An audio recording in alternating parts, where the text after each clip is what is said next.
it's a double-decker truck. Well, when I first looked at it, I thought, Christ, there's a high-seated position, isn't it?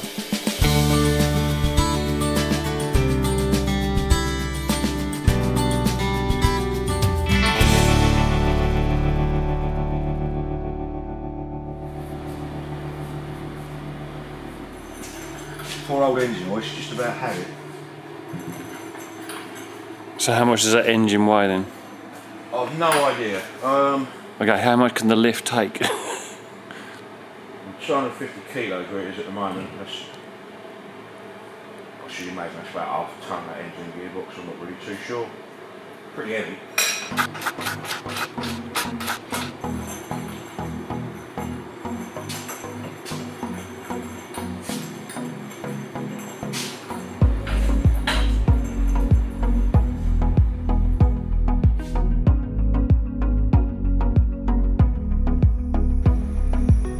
So what is it in there that you're trying to line up? Can you see this blind shaft in there? Okay.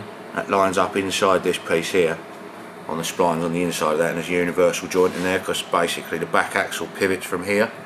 It's what's called a torque tube instead of a floating back axle.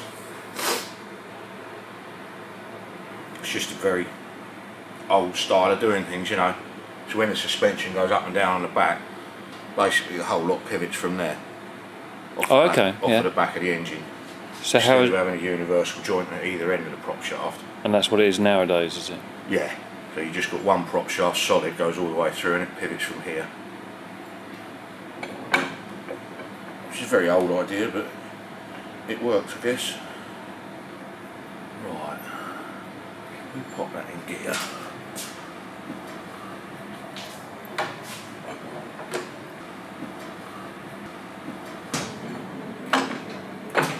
It went straight in. It's just getting it, all of the angles of the dangles right, and then it'll slide in, you know.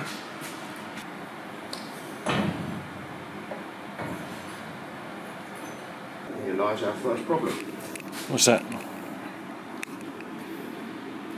Wrong engine mounts. Yeah, I've got enough leeway on there to elongate the holes and just spread them, we'll just mark it up. I think they're 1938 mounts, not 1936 mounts. I think that's what it is. But the other engine went up as a complete lump to the bloke as a part X for that one. Because that was completely the wrong engine. That was 1948 that was in it.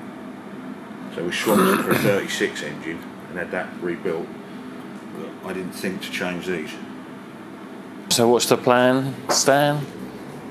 I'll centre line that up in the middle of the chassis on the front cog, and then I can just take that strap off, bolt the back in, and I can just lift the front of the engine up and down, and I can slide those over. Okay. I can regrind the holes. You've got more than enough, you know, strength in the chassis to do it. Okay. Just because you're probably only talking half an inch once it's all lined up, you know. I'll measure it in a minute, but I'd say that's about ballpark, isn't it? Old shit's never quite as straightforward as you think. No, no. Didn't even think that the engine mounts would be different, you know. So what they must have had was a 1948 engine and put the 36 mounts on it. I've given the other engine to the guy who supplied us all the parts and did the machine work as a part X, and then the wrong mounts. Shit on them. Right, let's find 2 bolts for that back bit. I've got to get that on. Yeah, that's not an issue. You can see it's probably only moved when they're back in their centre lines, 1/4 of an inch either side. So all I can do is just elongate the holes out on the underneath, and it will work fine. That's near enough in the centre. Rebuilt all the distributor, that's all done. So you know you get modern cars have wires everywhere. You've got one wire from the ignition goes to there. And that's it, that's your coil. All your leads run up through these. Just the whole ignition system's in that block there. It's clever, isn't it? Much more like it.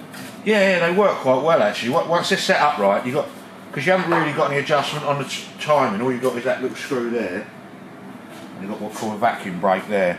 So if you get the points set up right, then it can only really go in one position. You've just got an offset slot on the end of the cam. But they've got two sets of points in there. One does the firing order, and the other set of points regenerates the coil, what they call the dwell angle, so how long the coil takes to recharge itself.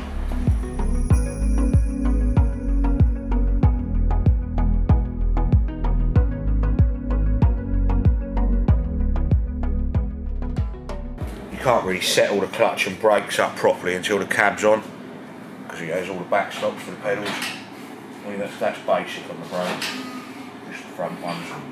So when it's all adjusted up, you get a lot more movement on it, you know. So we know all that's working.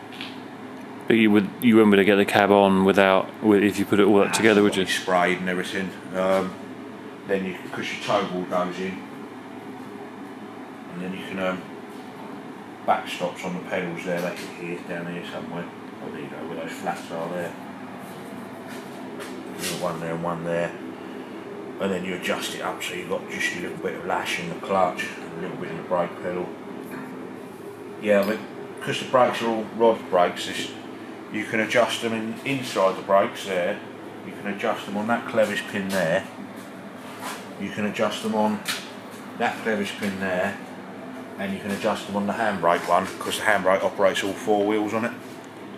Yeah, they're alright, you can get them to well, they work really well, but it's stopping and pulling left to right. You have to make sure the rods are the same length and all that sort of stuff. Just put these in temporarily for a moment, pull the engine back. They'll all be cleaned and painted. Basically all engines will try and drag themselves off the engine mounts. Okay. With your backwards and forwards motion. So that's just two tie bars go back to the chassis here, which I need to get in because I don't know what clears on all of this, you know. So I'll put that brake pin through that way. It could go the other way because there aren't any real definitive pictures of it that I can find. So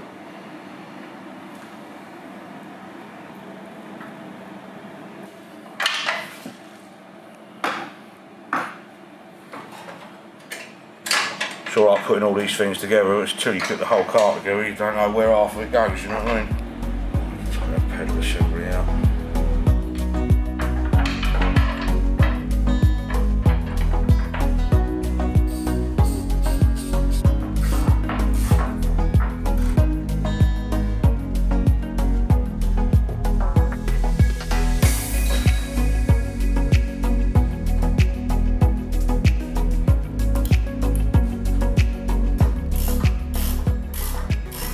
So is there a kind of order of play of... Well, I just wanted to get that all together in there and that bolted down hard with it in the right place. Okay. Because before I make those engine mounts inwards, it needs to be in the right place, yeah? Okay. I'll basically, then we can try the clutch and make sure that's working. If it isn't working, I'll take the whole lot out again. So there is a kind of process of order? Yeah, again, like everything on these old things, you just got to check bits as you go in, you know. Like I say, you can't finally set any of this till it's got all the cab back on it, you know. Right, better.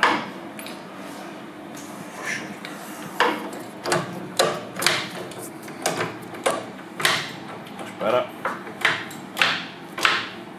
All good there. Like I say, when I do all of this, you see you've got play in there. Like that. So that will get drilled out and the bush put in the middle, so it's all nice and tight. You've got no slack in it, you know. That's just your cork seal sits in there like that. Yep. When you put the bottom section on, that will squish in. Because there's no rotational parts, all that literally does, all the rotational parts on the inside, that will just move. You imagine the back going up and down, say 3 inches on the suspension. By the time it's transferred up to here, that's probably only moving 2 or 3 millimetres on there. So just put a bit of grease around there, whack it on, seal her up, and that's it.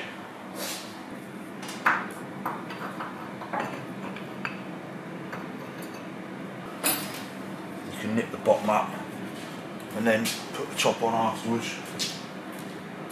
always try and put the seal, the cork joint on the top, because any oil's obviously going to go downwards, you know. When the heads are on, because the water pumps are in the heads, it's got 2 water pumps on it, you've got to make sure your belts line up.